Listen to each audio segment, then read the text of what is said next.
সবাই ব্রেকফাস্ট করতে বসে, জঙ্কুকও আসে। তে তো আগে থেকেই বসেছিল ডাইনিং টেবিলে, তবে তের এখন একটু ভয় করছে।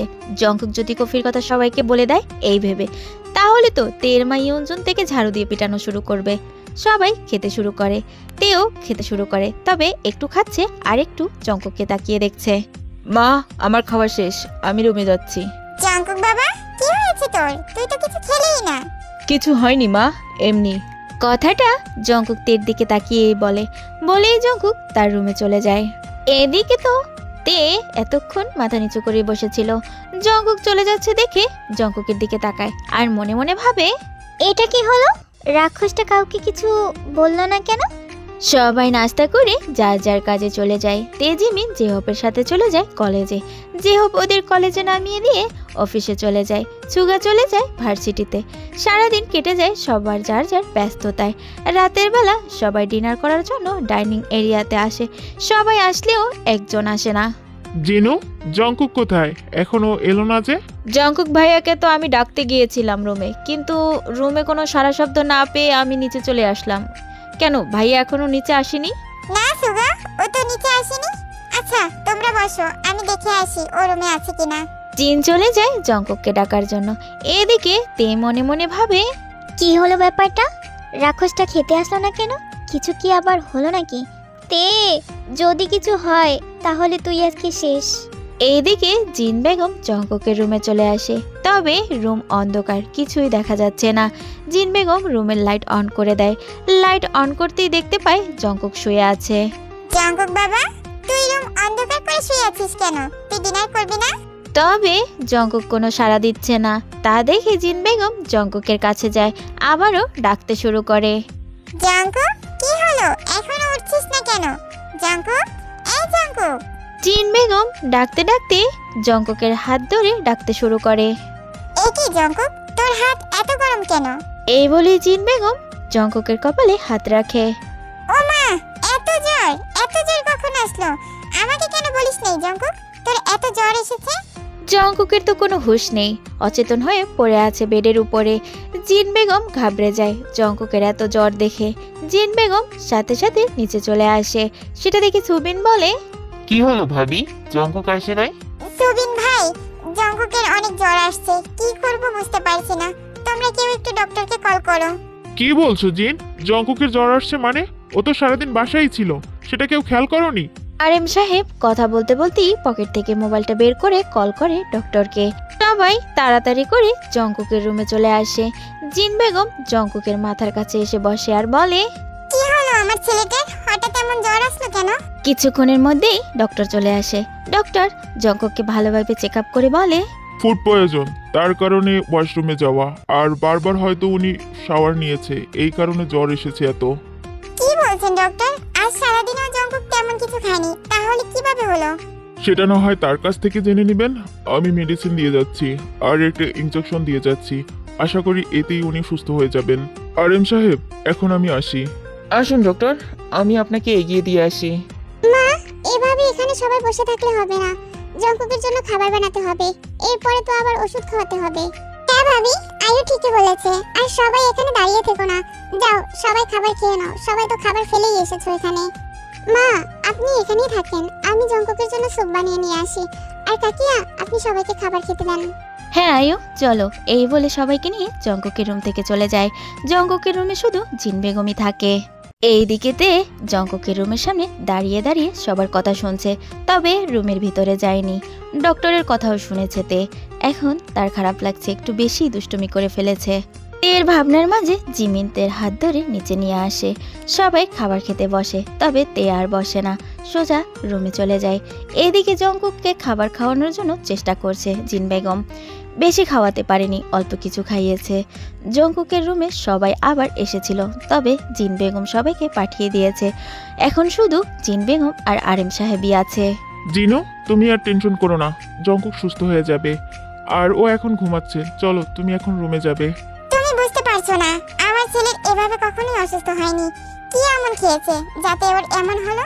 আরে বাইরে হয়তো কিছু খেয়েছে, সব ঠিক হয়ে যাবে। চলো এখন তুমি রুমে যাবে, না হলে তুমিই অসুস্থ হয়ে পড়বে আবার। আমি যাব না, তুমি যাও। ইনু, তুমি অসুস্থ হয়ে পড়বে তো। জঙ্কুক তো এখন ঘুমাচ্ছে, দরকার হলে আবার কাল সকালে আসবে। আর এম সাহেব জিন বেগমকে অনেক বুঝিয়ে শুনিয়ে চলে যায় নিজেদের রুমে। আর এম জিন চলে যাওয়ার পরে তে জঙ্কুকের রুমে আসে। জঙ্কুক ঘুমিয়েছিল। তে এসে জঙ্কুকের মাথার কাছে দাঁড়ায়। জঙ্কুকের এই অবস্থা দেখে তের এখন খুব খারাপ লাগছে। সরি, এমন হবে আমি বুঝতে পারিনি। সত্যি আমি বুঝতে পারিনি। আর কখনো এমন করব না। প্লিজ এইবারের মতো আমাকে মাফ করে দেন। তে মন খারাপ করে কিছুক্ষণ দাঁড়িয়ে থাকে আর জঙ্কুকের মুখের দিকে তাকিয়ে থাকে। তে দাঁড়িয়ে থেকে আর কি করবে, তাই যেতে নেয়। তখনই জঙ্কুক বিড়বিড় করে কিছু একটা বলে ওঠে। তে জঙ্কুকের কণ্ঠ শুনে একটু ভয় পায় আর মনে মনে বিড়বিড় করে বলে, আল্লাহ, জঙ্কুক ভাই আবার জেগে যায়নি তো? এখানে যদি আমাকে দেখে তাহলে তো আবার রেগে যাবে। ভয়ে ভয়ে তে পিছনের দিকে তাকায়, দেখে জঙ্কুকের চোখ বন্ধ। তখন তের মনে একটু শান্তি পায়। এরপরে বোঝার চেষ্টা করে জঙ্কুক কি বলার চেষ্টা করছে। তে বুঝতে পারছে জঙ্কুক জ্বরের ঘরে কিছু একটা বলছে। তে ভালোভাবে শোনার জন্য জঙ্কুকের কাছে যায় আর বোঝার চেষ্টা করে জঙ্কুক কি বলছে। কি কি বলছেন জঙ্কুক ভাইয়া? আবার বলেন, আমি শুনতে পাইনি। তে যখন জঙ্কুকের কাছে যায় তখন শুনতে পায় জঙ্কুক পানি পানি করছে। তখন তে বুঝতে পারে জঙ্কুক পানির কথা বলছে, পানি খাবে। তাই তে তাড়াতাড়ি করে গ্লাসে পানি নিয়ে আসে। তবে এখন বাজে এক বিপত্তি, জঙ্কুক তো শুয়ে আছে। তে কিভাবে জঙ্কুককে পানি খাওয়াবে সেটাই ভেবে পাচ্ছে না। তে দাঁড়িয়ে দাঁড়িয়ে কিছুক্ষণ ভাবে কি করে পানি খাওয়াবে জঙ্কুককে। এরপরে একটা দম ছেড়ে জঙ্কুকের মাথার কাছে এসে বসে। জঙ্কুককে তোলার চেষ্টা করে কিন্তু তুলতে পারে না। তারপরেও আবারও চেষ্টা করে। হালকা একটু মাথা তুলতে পেরে জঙ্কুককে পানিটা খাইয়ে দেয়। জঙ্কুক অল্প কিছু পানি খেয়ে নেয়। এরপরে তে আবার জঙ্কুককে শুইয়ে দেয়। আপনার তো এখনো জ্বর কমেনি। শরীর তো মনে হচ্ছে জ্বরের কারণে পুড়ে যাচ্ছে।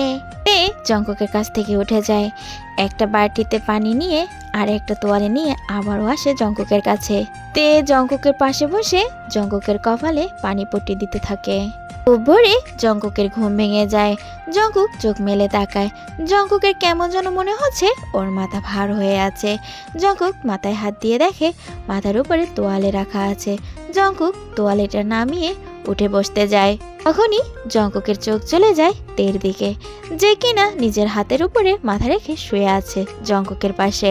জঙ্কুক বোঝার চেষ্টা করে তে এখানে কি করে আসলো।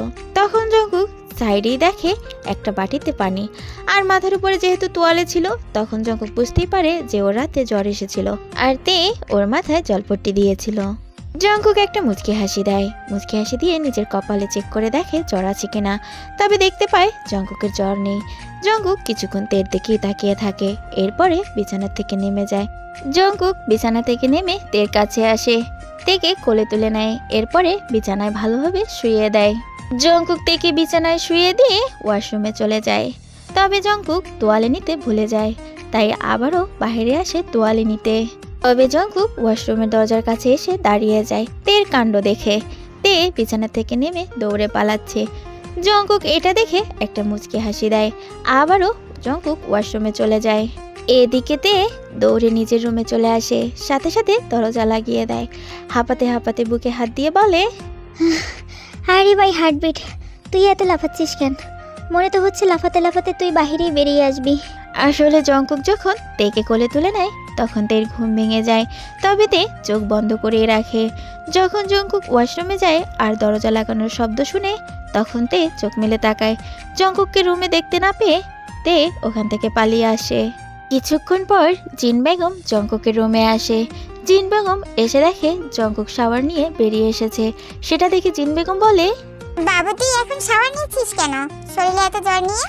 ওহ মা, তুমি? এখন জ্বর নেই মা, তুমি আর টেনশন করো না, আমি ঠিক আছি। আমি বিশ্বাস করি না, কাল এত জ্বর ছিল আর এখন বলিস জ্বর নেই। কই দেখি। জিন বেগম জঙ্কুকের কাছে এগিয়ে আসে, কপালে হাত দিয়ে চেক করে জ্বর আছে কিনা। বললাম তো জ্বর নেই, তাও বিশ্বাস করছো না? আচ্ছা মানলাম জ্বর নেই, তাই বলে তুই এখন শাওয়ার নিবি? আর সত্যি করে বলতো, তুই এমন কি খেয়েছিলি যার কারণে তোর এমন হলো? জিন বেগমের কথা শুনে জঙ্কুক একটা মুচকি হাসি দেয় আর বলে, মা এটা নিয়ে আর ভেবো না তো, এখন তো আমি ঠিক আছি। এখন চলো নিচে ব্রেকফাস্ট করব। জিন বেগম আর কথা বাড়ায় না, জঙ্কুককে নিয়ে নিচে চলে আসে। একে একে সবাই চলে আসে ব্রেকফাস্ট করার জন্য। সবিন সাহেব জঙ্কুককে দেখে জিজ্ঞাসা করে, জঙ্কুক, এখন কেমন লাগছে তোমার? জ্বর কি কমেছে? জি কাকা, এখন ভালো লাগছে, জ্বর কমেছে। একে একে সবাই এসে জঙ্কুকের জ্বরের কথা জানতে চায়। সবাই নিজেদের মধ্যে টুকটাক কথা বলতে থাকে। তখনই আয়ুর খেয়াল পড়ে যে এখানে সবাই থাকলেও তে নেই। আয়ু তেকে ডাকার জন্য উপরের দিকে যেতে নেয়। একটা সিঁড়িতে পা রাখবেই তখনই জঙ্কুক পিছন থেকে বলে, ভাবি আমি পরোটা খাবো না, আমাকে একটু স্যুপ বানিয়ে দাও তো। আয়ু থেমে যায়, জঙ্কুকের দিকে তাকায় আর বলে, আচ্ছা ভাই, একটু ওয়েট করো, আমি বানিয়ে দিচ্ছি। আয়ু আবার চলে যায় কিচেনে জঙ্কুকের জন্য স্যুপ বানাতে। আজ সবাই জঙ্কুককে নিয়ে ব্যস্ত ছিল, তাই কেউ খেয়াল করেনি যে এখানে তে নেই। সবাই নাস্তা শেষ করে যার যার কাজে চলে যায়। তে আজ কলেজে যায়নি দেখে জিমিনও আজ কলেজে যায়নি। তে এখনো ঘুমিয়ে আছে। অনেকবার ইয়ঞ্জন বেগম তেকে ডেকেছিল, তবে তে ওঠেনি। কি করে উঠবে, ও তো রাতে একটু ঘুমায়নি, তাই তো দিনের বেলা পড়ে পড়ে ঘুমাচ্ছে। সেটা আর কেউ না জানলেও জঙ্কুক ঠিকই জানে। তাই তো আজ আর কিছু জঙ্কুক তেকে বলেনি। বেলা 12টা বাজে তের ঘুম ভেঙে যায়। চোখ ডলতে ডলতে ড্রয়িং রুমে চলে আসে আর এসেই সোফায় আবারও শুয়ে পড়ে। আশেপাশে কেউ আছে কিনা সেটাও খেয়াল করে নিতে সোফায় শুয়ে পড়ে। তে সোফায় এসে শোয়ার কারণে তের বুকের উপর থেকে ওড়না সরে যায়। সেদিকে তো তের কোনো খেয়ালই নেই। এইদিকে জঙ্কুক সোফায় বসেছিল, ফোন ইনস্টল করতেছিল। তের কাণ্ড দেখে তের দিকেই তাকিয়েছিল, তবে যখনই দেখতে পাই তের বুকের উপর থেকে ওড়না সরে গেছে আর জামার গলার বড় থাকার দরুন জঙ্কুকের সামনে অর্ধেকটা দৃশ্যমান, সেটা দেখে জঙ্কুকের রাগ উঠে যায়। সাথে সাথে জঙ্কুক তের গায়ে পানি ঢেলে দেয়। জঙ্কুক মেডিসিন খেয়ে পানির গ্লাসটা টেবিলের উপরে রেখেছিল, সেই অর্ধেকটা পানি তের গায়ে ঢেলে দেয়। তের তো চোখ বন্ধ ছিল, গায়ে পানি পড়াতে ধরপড়িয়ে উঠে বসে আর বলে, ও মা গো, আমাদের বাসা ছাদ ফুটো হয়ে গেছে, আমার গায়ে বৃষ্টি পড়ছে। তে চোখ মেলে তাকায়, সামনে জঙ্কুককে দাঁড়িয়ে থাকতে দেখে তে একটু ভয় পেয়ে যায় আর মিনমিন করে বলে, ভাইয়া, আমাদের বাসার ছাদ ফুটো হয়ে গেছে। শাট আপ, এটা কি ঘুমানোর জায়গা? তোর ঘুমানোর জায়গা নাই সেটা আমাকে বললেই পারতি, দরকার হলে আমার রুমটা আমি দিয়ে দিতাম তোকে। তে জঙ্কুকের ধমক শুনে একটু কেঁপে ওঠে। আয়ু সিঁড়ি দিয়ে নামতেছিল, জঙ্কুকের চিল্লাচিল্লি শুনে ওদের কাছে আসে আর বলে, কি হয়েছে জঙ্কুক, তুমি এত রেগে আছো কেন? তে আবার কি করেছে? আয়ুর কথা শুনেও জঙ্কুকের কোনো হেলদোল নেই, অগ্নি দৃষ্টিতে তের দিকেই তাকিয়ে আছে। এদিকে তে মাথা নিচু করে বসে আছে আর মনে মনে বিড়বিড় করে বলছে, আমি আবার কি করলাম সেটাই তো বুঝতে পারলাম না। আর রাক্ষসটা সুস্থ হতে না হতে আবার শুরু হয়ে গেছে রাক্ষসগিরি। তুমি আবার কি করেছো? আয়ুর চোখ চলে যায় তের ভেজা কাপড়ের দিকে। কি ব্যাপার তে, তুমি ভিজলে কি করে? আমি যেন আর না দেখি এখানে এসে শুতে, কথাটা যেন মাথায় থাকে। এই বলে জঙ্কুক গটগট করে ওখান থেকে চলে যায় আর বিড়বিড় করে বলতে থাকে, স্টুপিড একটা। জঙ্কুকের কথা শুনে আয়ুর আর বুঝতে বাকি থাকে না এখানে কি হয়েছে। যাও তে, ফ্রেশ হয়ে ড্রেস চেঞ্জ করে নাও, না হলে তো তোমার আবার ঠান্ডা লেগে যাবে। বিশ্বাস করো ভাবি, আমি কিছুই করিনি, শুধু শুধু ওই রাক্ষসটা আমাকে বকে। বুঝতে পারছি, এখন যাও ড্রেস চেঞ্জ করে নাও, আর সকালে তো কিছুই খাওনি, এখন খেয়ে নাও। তে আর কোনো কথা না বলে বিড়বিড় করতে করতে জঙ্কুককে বকাঝকা করতে করতে নিজের রুমে চলে যায়। তে রুমের দরজা লাগিয়ে পিছনের দিকে ফিরে, তখনই জঙ্কুককে দেখতে পায় আর ভয়ে তে দাঁড়িয়ে যায় আর আমতা আমতা করে বলে, ভাইয়া, আপনি আমার রুমে কি কি কি কি করছেন?